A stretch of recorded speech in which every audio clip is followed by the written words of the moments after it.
ইদানিং আমাদের কিছু ভাই বেরাদার দেখি ওরা বানি ইসরাইলকে বা ইসরাইল স্টেট অফ ইসরাইলকে লিখতে গিয়ে বিকৃত শব্দে লিখে ইসরাইল বা আরও আরও আরও।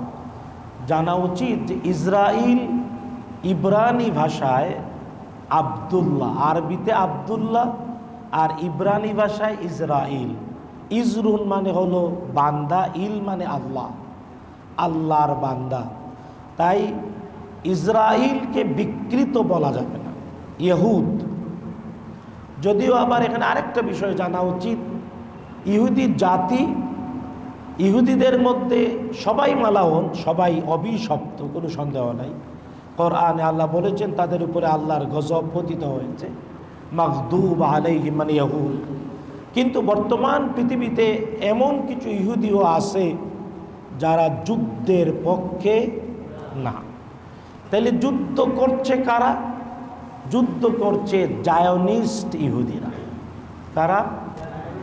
সুতরাং যার যতটুকু দোষ ক্লিয়ার করে জানা উচিত, বলা উচিত। তাই মধ্যপ্রাচ্যের যুদ্ধ সারা পৃথিবীর জন্য বেদনা। ইহুদি তবে যারা জায়নিস্ট।